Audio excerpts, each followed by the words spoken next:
When the Wearable display glasses were announced, they sounded like the moment smart glasses finally figured it out. A real heads-up display, built into a design that doesn't scream tech experiment, backed by Meta and Ray-Ban. On paper, this looked like the future landing right on our faces. But after living with these glasses day in and day out, something unexpected happened. Instead of replacing my older Gen 2 Ray-Bans, they actually made me appreciate them more. And that's when I knew this review needed to be honest, not hyped, not sponsored. Just real-world truth from someone who actually wears this stuff daily. The very first thing you notice with the display version isn't the screen, the features, or the AI.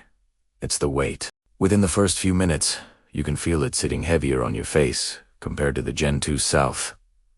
And after an hour, your nose definitely lets you know. For me, that meant visible red marks, pressure points, and deep indentations right on the bridge. Sometimes it was slightly uncomfortable. Sometimes borderline annoying. And it always left marks that stuck around long after I took the glasses off. The Gen 2 South become pretty soon filiferous. I can wear them all to calls, music, walking, errands, and they never demand attention. They feel like glasses first, tech second, and that makes a huge difference in daily life. Looks matter too, whether we admit it or not. The display glasses are noticeably thicker, especially along the arms. If you're into bold, chunky frames, you might actually like the statement they make. But for most people, including me, they feel a bit too loud. I'm completely comfortable wearing my Gen 2 South anywhere they blend in. They look normal, and they don't attract attention. With the display model, I caught myself being more aware of how they looked on my face. I even did the ultimate reality check and asked friends and family which pair they preferred. Every single person chose the Gen 2 South without hesitation. Now let's talk about the feature everyone cares about: the display itself. When it works, it's genuinely impressive. Seeing navigation directions floating in front of you feels futuristic. Live translation and real-time captions during conversations are straight-up sci-fi moments. It's one of those experiences where you pause and think, okay, this is actually happening. And honestly, Meta deserves credit here. This is some of the coolest wearable tech you can buy right now. But there's a catch that doesn't show up in the marketing. The display only appears in one eye. At first, that feels weird, almost distracting. Your brain keeps checking for balance, wondering why information is only coming from one side. The surprising part: after a few days, your brain adjusts. It becomes natural, almost invisible, and that adaptation is genuinely impressive. Unfortunately, another issue shows up that's harder to ignore. Sunlight outdoors, especially on bright days. The display can struggle. Indoors or in shaded environments, it looks great. Step into full daylight, and the visuals can get washed out fast. Audio performance across both models is excellent. Music, podcasts, calls, it all sounds solid.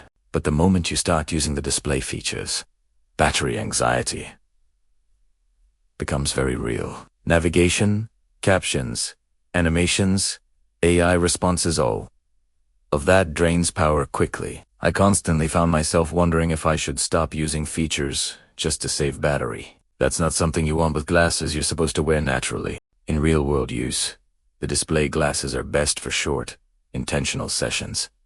They're not built for all-day wear. The Gen 2 South, on the other hand, quietly lasts through the day without you thinking about it. Where the display glasses truly shine is in those wow moments. Closed captions during conversations still make me smile every time. Walking directions in the city, when supported, can be genuinely game-changing. Visual notifications are also a massive improvement over audio announcements, especially if you've ever had your glasses loudly read a text in a quiet room.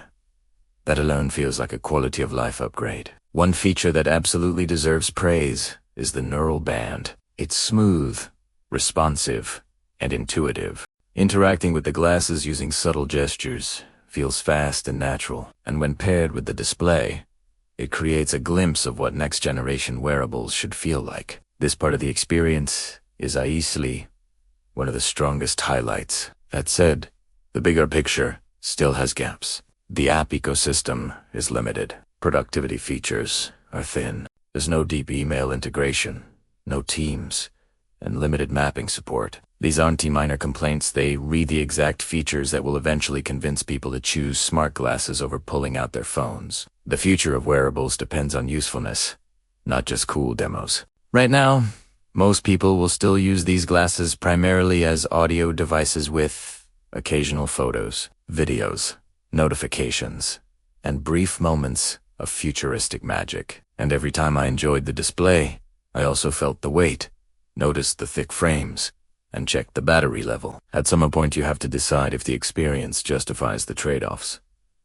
So here's where I land. After weeks of testing, I consistently grab the Gen 2 South when I'm not filming or reviewing. The display glasses are fun, futuristic, and impressive, but they're not something I want on my face all day. The tech is exciting, the neural band is excellent, and the display can feel magical. But comfort issues, outdoor visibility, battery life, and limited software hold them back right now.